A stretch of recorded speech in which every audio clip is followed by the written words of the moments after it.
Commerce help centre में आप लोगों का स्वागत है। आज हम क्या करेंगे? आज हम बिजनेस स्टडीज़ करेंगे। क्लास 12th का पहला बुक का पहला चैप्टर जो है वो हम कर चुके हैं। अब दूसरा बुक का पहला चैप्टर फिर से वही स्टूडेंट्स का जो है डिमांड है, एक स्टूडेंट का एग्ज़ाम है तो बीएसटी का जो है सेकंड बुक का फर्स्ट चैप्टर फाइनेंशियल मैनेजमेंट आ रहा है, तो उसको हेल्प करने के लिए पहले ये वीडियो बना रहे हैं। तो आज हम फाइनेंशियल मैनेजमेंट करेंगे। तो ये जो फाइनेंशियल मैनेजमेंट चैप्टर करेंगे, अगेन हम कैसे पढ़ेंगे? हम जो है क्वेश्चन आंसर के फॉर्म में पढ़ेंगे। जो क्वेश्चन वो पूछते नहीं है वो डिस्कस कर लेंगे, और जो क्वेश्चन आता है वो क्वेश्चन लिख के उसका आंसर का प्रिपरेशन करेंगे। और ऐसे जो है जैसे अपने आप को हेल्प करेंगे ताकि हमें याद रह जाए। अपने पॉइंट ऑफ व्यू से पढ़ेंगे, स्टूडेंट के पॉइंट ऑफ व्यू से पढ़ेंगे। तो अब हम करते हैं फाइनेंशियल मैनेजमेंट चैप्टर बुक 2 का पहला चैप्टर। तो पहला चीज़ जो है वो है कि ये फाइनेंशियल मैनेजमेंट है क्या। ये आता नहीं है लेकिन जानना पड़ेगा, क्योंकि चैप्टर का नाम जो है वो है फाइनेंशियल मैनेजमेंट। तो फाइनेंशियल मैनेजमेंट मतलब फाइनेंस को मैनेज करना। तो फाइनेंस मतलब पैसा, तो पैसा को कैसे मैनेज करेंगे। तो द की वर्ड जो है वो है फंड को मैनेज करना। फाइनेंशियल मैनेजमेंट है। कोई भी ऑर्गेनाइजेशन, कोई भी बिजनेस हम करेंगे, हमें पैसा चाहिए होता है, फंड को मैनेज करना आना चाहिए होता है। तो फंड को मैनेज करना मतलब इसमें छोटे छोटे चीज़ें आ जाएगा, जैसे कि प्रोक्योरमेंट ऑफ फंड। भाई कहाँ से जो है जुगाड़ लगाओगे, कहाँ से पैसा लेकर आओगे, that is procurement of fund. एक बार पैसा आ गया तो इसको कैसे यूज करोगे, ऑप्टिमम यूटिलाइजेशन ऑफ फंड। ये इसीलिए जो है ज़रूरी है कि कुछ फालतू खर्चा ना कर दे, बाद में फिर दिक्कत होगा। तो जो पैसा है उसे सोच समझकर खर्चा करेंगे। तो optimum utilisation of fund refers to minimisation of wastage. अब तीसरा चीज़ जो है वो क्या है? वो है सेफ्टी ऑफ फंड। तो जो पैसा है उसको बचा के कैसे रखेंगे? जल्दी से जल्दी कोई ना कोई लेके भाग जाएगा, चोरी कर लेंगे, कुछ ना कुछ मिसयूज हो जाएगा। तो ये सब चीज़ जो है फंड मतलब पैसा को मैनेज करना फाइनेंशियल मैनेजमेंट है। ये तो आएगा नहीं, लेकिन ये चैप्टर का नाम है तो ये कंसेप्ट थोड़ा सा हम डिस्कस किए। अब इसके आगे हम नेक्स्ट क्वेश्चन करेंगे। अब फाइनेंशियल मैनेजमेंट हम क्या है वो समझ लिए। अब इसका एम क्या है, गोल क्या है या ऑब्जेक्टिव क्या है। तो ये जो ऑब्जेक्टिव ऑफ फाइनेंशियल मैनेजमेंट, ये एक 1 मार्कर आ सकता है, एक एमसीक्यू पूछ सकते हैं। तो डिस्कस कर लेंगे और क्या पूछेंगे वो जो है हम याद रख लेंगे, वो एक चीज़ को अच्छे से याद रख लेंगे। तो ऑब्जेक्टिव मतलब गोल। तो ऑब्जेक्टिव ऑफ फाइनेंशियल मैनेजमेंट में जो है 2 तरह का ऑब्जेक्टिव है। एक जो इसका मेन ऑब्जेक्टिव है, या हम बोलेंगे प्राइमरी ऑब्जेक्टिव। तो जो पहला ऑब्जेक्टिव है उसे प्राइमरी ऑब्जेक्टिव बोलते हैं। तो जो प्राइमरी ऑब्जेक्टिव, मेन ऑब्जेक्टिव क्या है? वो है वेल्थ मैक्सिमाइजेशन। तो वेल्थ मैक्सिमाइजेशन मतलब किसका वेल्थ को मैक्सिमाइज किया जाएगा, वो थोड़ा डिस्कस कर लेते हैं। हमें तो इतने में ही 1 मार्कर एमसीक्यू मिल गया कि wealth maximisation is the primary objective of financial management. लेकिन हम थोड़ा बहुत डिस्कस कर लेते हैं। जैसे एक शेयर होल्डर है, उसके पास 100 शेयर्स है। ये क्या है? ये है नंबर ऑफ शेयर्स। और ये शेयर का मार्केट प्राइस जो है वो सपोज 150 है।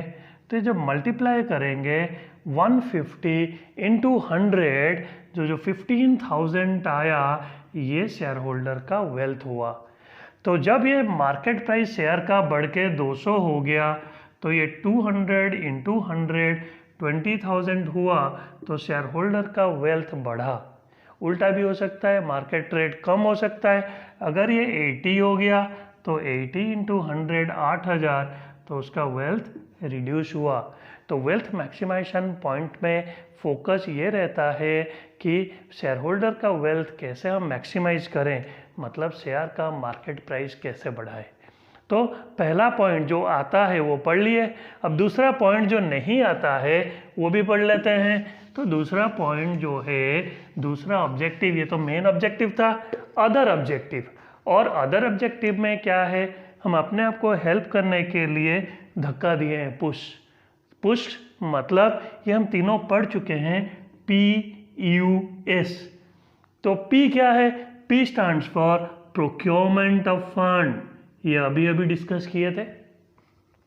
फिर प्रोक्योरमेंट ऑफ फंड हो गया। U स्टैंड्स फॉर यूटिलाइजेशन, ये भी डिस्कस सभी कर चुके हैं कि कैसे भाई यूज करेंगे, वेस्टेज नहीं होगा। और S जो है stands for safety of fund, कैसे बचा के रखेंगे पैसा को अपना, ताकि कोई लेके ना भागे, कोई मिसयूज ना हो, ठीक है, कोई एम्बेजलमेंट ना हो, मतलब चोरी ना हो। तो ये जो है, ये तीनों जो है ये सेकेंडरी ऑब्जेक्टिव है या अदर ऑब्जेक्टिव है। तो हमारा पहला कंसेप्ट फाइनेंशियल मैनेजमेंट टर्म्स को समझे, दूसरा कंसेप्ट अभी ऑब्जेक्टिव किए, अब फिर तीसरा टॉपिक में चलेंगे।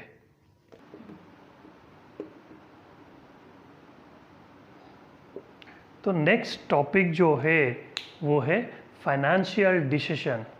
तो ये जो फाइनेंस फंड के बारे में 3 डिसीजन कोई भी ऑर्गेनाइजेशन लेता है। तो ये 3 डिसीजन जो है, अब यहाँ पर फिर से सब चीज़ पढ़ते वक्त हम मार्क्स को ध्यान में रख के पढ़ेंगे। कितना मार्क का क्वेश्चन आ सकता है, ये 3 मार्क का आ सकता है। तो यहाँ पे 3 डिसीजन है, इसीलिए भाई ये 3 मार्क का आएगा। तो ये 3 डिसीजन जो है हम एक एक करके पढ़ेंगे। डिसीजन बताने के लिए हाफ मार्क और उसको एक्सप्लेन करने के लिए हाफ मार्क। तो जो पहला डिसीजन है वो है इन्वेस्टमेंट डिसीजन।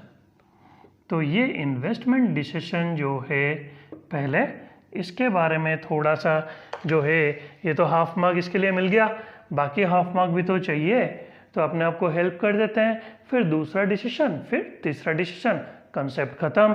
तो इन्वेस्टमेंट डिसीजन 2 तरह का होता है। तो यहाँ पे मैं 2 एरो लगा रहा हूँ।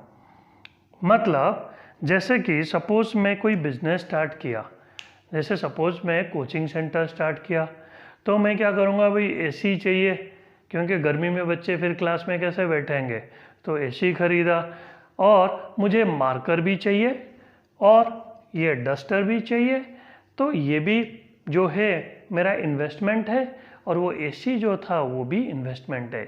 जो AC खरीदा, AC मेरा जो है 10 साल 8 साल, मतलब बहुत ज़्यादा दिन तक मैं यूज कर पाऊँगा। तो ये जो है ये लॉन्ग टर्म का काम आ गया AC, तो ये लॉन्ग टर्म इन्वेस्टमेंट है। ये मार्कर जो है बहुत ही जल्दी जो है इसका लाइफ ख़त्म हो जाएगा, 1 महीना, 10 दिन या 2 महीना। तो ये जो इन्वेस्टमेंट है इसे शॉर्ट टर्म इन्वेस्टमेंट बोलते हैं। तो जो इन्वेस्टमेंट हमें ज़्यादा दिन तक सर्व करेगा वो लॉन्ग टर्म इन्वेस्टमेंट, जो कम दिन तक सर्व करेगा वो शॉर्ट टर्म इन्वेस्टमेंट। तो ये तो एक लाइन चेपने के लिए काफ़ी हो गया कि भाई हम लिख देंगे इन्वेस्टमेंट डिसीजन में हम क्या डिसीजन लेंगे, कि कितना लॉन्ग टर्म इन्वेस्टमेंट होगा और कितना शॉर्ट टर्म इन्वेस्टमेंट होगा। अब फिर इसी को घुमा फिरा के अपने आप को मदद कर रहे हैं कुछ ना कुछ लिखने के लिए, इनका अलग अलग नाम लिख देंगे। Long term investment decision are known as capital budgeting decision, तो ये बोल देंगे इसका नाम। दूसरा, short term investment decision are known as working capital decision. तो अब क्वेश्चन क्या है, शॉर्ट टर्म जो है वो वर्किंग कैपिटल डिसीजन है। अब क्वेश्चन है वर्किंग कैपिटल क्या है भाई, तो वर्किंग कैपिटल वो कैपिटल है जो बिजनेस को चलाने का काम आता है। So refers to that capital which helps for the day to day operations of the business, जो बिजनेस चलाने का काम आता है, तो ये वर्किंग कैपिटल। देखो ये मार्कर जो है सेंटर चलाने का काम आता है, डेली काम आता है, डे टू डे ऑपरेशन। इसके बिना जो है एक दिन भी क्लास नहीं हो सकता, लेकिन AC के बिना हो सकता है, अगर लाइट चला गया तब भी क्लास हो सकता है। तो for day to day operation जो इन्वेस्टमेंट हम करते हैं उसे वर्किंग कैपिटल इन्वेस्टमेंट बोलते हैं, या उस डिसीजन को वर्किंग कैपिटल डिसीजन बोलते हैं, और जो लॉन्ग टर्म होता है उसे कैपिटल बजटिंग डिसीजन बोलते हैं। तो एक लाइन तो आ ही गया, 2 लाइन हो गया हमारा। पहले ये है क्या, फिर इसका दूसरा नाम, तीसरा जो है एग्जाम्पल, जो अभी आपको बताया। कोई भी एग्जाम्पल फिक्स्ड असेट्स का लिख दो, वो लॉन्ग टर्म हो गया। कोई भी करंट असेट्स का लिख दो तो ये शॉर्ट टर्म हो गया। तो ये पॉइंट हमारा हो गया, हमें मिल गया 1 मार्क। अब 2 मार्क और लेना है। अब दूसरे पॉइंट पे चलेंगे। तो पहला होने के बाद इन्वेस्टमेंट, अब हम आ गए फाइनेंशियल डिसीजन में। तो इसको भी ऐसे ही तोड़ तोड़ के खाएंगे। हाफ मार्क तो डिसीजन बताने के लिए हो गया, और हमें चाहिए 1 मार्क। यहाँ पे 1 हमें मिल चुका है, तो हाफ मार्क इसे एक्सप्लेन करेंगे। फाइनेंशियल मतलब हम पहले ही पढ़ रखे हैं भाई, फंड। तो ये जो फंड है ये कहाँ से आएगा बिजनेस करने के लिए। तो पैसा, सपोज मैं एक दुकान खोलूँगा तो पैसा कहाँ से लाऊंगा? 2 जगह है, 2 सोर्स है। एक अपने घर से, दूसरा दूसरों के घर से। तो दूसरों के घर से चोरी करके थोड़ी लाऊंगा, दूसरों के घर से, दूसरों से मांग के उधार लेके करूँगा। तो 2 पार्ट जो है आ गया इसमें। तो एक है डेप्ट। डेप्ट इज आउटसाइडर्स फंड, जो बाहर वालों का पैसा है, जो मैं उधार लेके दूसरों के घर से लेकर आया, वो डेप्ट है। और दूसरा है equity. Equity is inside a fund, ये ओनर का फंड होता है, ये प्रोप्राइटर का फंड होता है। इसे इनसाइडर फंड बोलते हैं, या इसे इक्विटी बोलते हैं। तो पैसा 2 तरह का है भाई, 2 जगह से आएगा, खुद के घर से या दूसरों के घर से या बाहर से। तो जो बाहर से पैसा आता है वो लोन के फॉर्म में आता है, उसे डेट बोलते हैं, और जो अपने घर से आता है उसे इक्विटी बोलते हैं।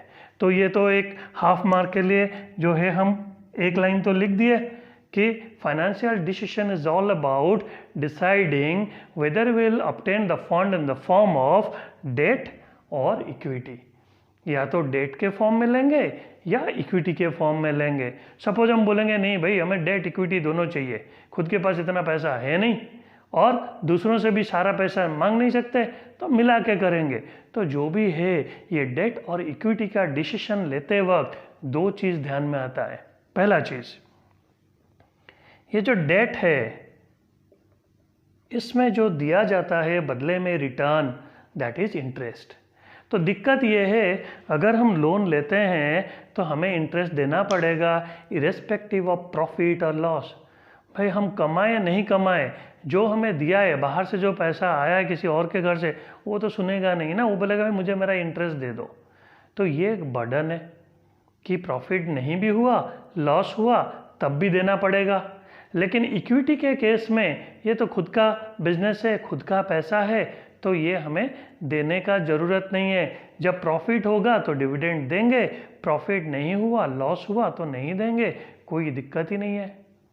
तो ये एक एडवांटेज है इक्विटी का। तो यहाँ पे जो रिटर्न है, जो डिविडेंड है, ये प्रॉफिट होने से हम देंगे, प्रॉफिट अगर नहीं हुआ तो नहीं देंगे। तो 1 लाइन ये भी लिख दिए।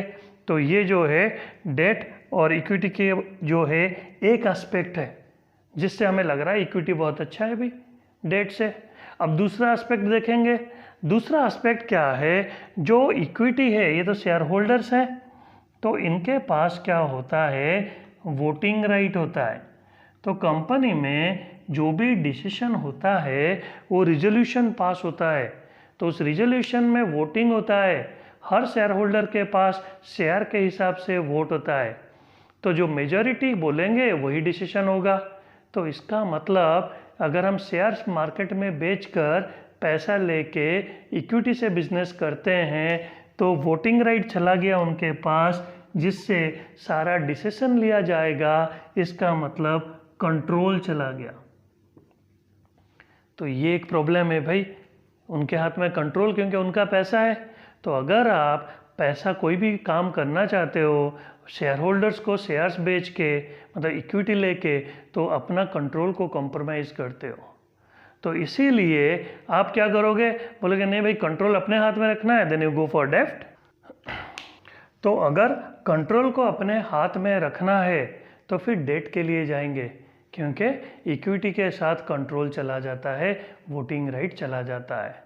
अगर हमारे पास हमारा बिजनेस से इंटरेस्ट देने का टेंशन नहीं है, हम दे सकते हैं, तो फिर डेट में कोई दिक्कत ही नहीं है। तो इसका ये दिक्कत था कि ये बर्डन है भाई, लॉस होने से भी देना होगा। तो हो गया इसके बारे में, डेट और इक्विटी और इनका रिटर्न क्या है और इसमें रिस्क क्या है, कंट्रोल का साइड इफ़ेक्ट्स क्या है, जैसे इक्विटी का और डेट का साइड इफ़ेक्ट ये भी पढ़ लिए। तो 2-3 लाइन हो गया, 1 मार्क मिल जाएगा। अब हम करेंगे तीसरा एस्पेक्ट, तीसरा पॉइंट जो है डिविडेंड डिसीजन। अब जो तीसरा है वो है डिविडेंड डिसीजन। तो जो डिविडेंड डिसीजन है, कंपनी जो है दूसरों का पैसा से जब बिजनेस करता है तो उन्हें फिर रिटर्न देगा। तो ये जो दूसरे हैं शेयर होल्डर्स जो है, जो ओनर ऑफ द कंपनी है, उन्हें डिविडेंड दिया जाता है। तो कंपनी का जो प्रॉफिट हुआ इस डिसीजन में क्या होता है, कंपनी डिसाइड करेगा भाई कितना देगा कितना नहीं देगा।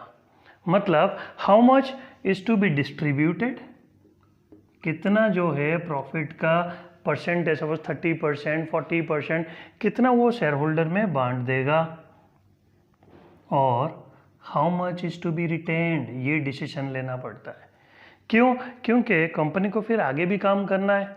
अगर सारा पैसा वो बांट देगा तो कल को कुछ दिक्कत होगा, to meet the future contingencies company पैसा फिर इधर उधर मांगने के लिए जाएगा। तो इसीलिए they are suppose to retain, जिसे रिजर्व बोलते हैं, प्रॉफिट का एक हिस्सा को वो रख लेते हैं to meet the future contingencies, that is the retained earning, means earning का एक पार्ट को रिटेन कर देते हैं। तो जो अर्न करते हैं प्रॉफिट, उसमें से कुछ बांटेंगे कुछ नहीं बांटेंगे। तो जो डिस्ट्रीब्यूट होता है वो डिविडेंड है। तो डिसीजन यहाँ पर ये है कि कितना डिस्ट्रीब्यूट करेंगे डिविडेंड और कितना नहीं करेंगे। और एक लाइन कर देते हैं क्योंकि हाफ मार्क तो पॉइंट से मिल गया, इसमें फिर 2 चीज़ पढ़ लेते हैं। तो जो डिस्ट्रीब्यूट करेंगे, डिस्ट्रीब्यूट भी 2 तरीके से किया जाता है। तो कंपनी क्या करता है, कैश में देता है, कभी कभी डिविडेंड शेयर्स में देता है। तो कैश में अगर देगा, क्योंकि कभी कभी कंपनी ये सोचता है कि भाई मैंने कैश बांट दिया और मुझे कैश चाहिए, कैश मिलना थोड़ा मुश्किल है, फिर कैश अरेंज करूँगा तो दिक्कत हो सकता है, तो मैं कैश में नहीं दे के ये जो डिविडेंड है ये मैं शेयर्स में दे देता हूँ। तो शेयर्स जैसे, क्योंकि शेयर होल्डर्स का वेल्थ तो मैक्सिमाइज करना है, सपोज 10 शेयर दे दिए 100 रुपये का शेयर, तो 10 × 100 1000 रुपीज़ उस बंदे को डिविडेंड मिल गया। लेकिन ये तो कागज़ का टुकड़ा पकड़ा दिए कंपनी, क्योंकि वो तो जब कैश करेगा 6 महीना 1 साल जब भी, तब तक तो कंपनी के पास पैसा पड़ा रहा। तो ये जो है ये करने में कोई दिक्कत नहीं है, लेकिन ये इतना ईजी नहीं है करना। क्यों? क्योंकि इसको बोलते हैं capitalisation of fund, capitalisation of profit, profit को कैपिटल में बदल डाले, जिसके लिए परमिशन वगैरह लेना पड़ता है कंपनी लॉ बोर्ड से। तो हमें तो ये सब कुछ इतना ज़्यादा पढ़ने का ज़रूरत नहीं है। हम क्या पढ़ेंगे कि डिस्ट्रीब्यूशन कैश में हो सकता है या शेयर्स में हो सकता है। अगर शेयर्स में होता है वो कैपिटलाइजेशन ऑफ फंड होता है, उसके लिए कंपनी लॉ बोर्ड का परमिशन लेना होता है। So this is all about the various finance function, जिसके अंडर 3 डिसीजन आता है, इन्वेस्टमेंट, फाइनेंशियल और डिविडेंड। 3 मार्क का क्वेश्चन, 3 डिसीजन, तीनों के बारे में 2-2 लाइन लिख देना है। तो अब आज के लिए वीडियो जो है फर्स्ट चैप्टर का फाइनेंशियल मैनेजमेंट सेकंड बुक का इतना ही ख़त्म हुआ। और आप लोग जो है वीडियो को सब्सक्राइब, लाइक और कमेंट के साथ साथ शेयर भी कीजिए, ताकि जल्दी से जल्दी ज़्यादा से ज़्यादा बच्चों को ये हेल्प मिल सके। Thank you.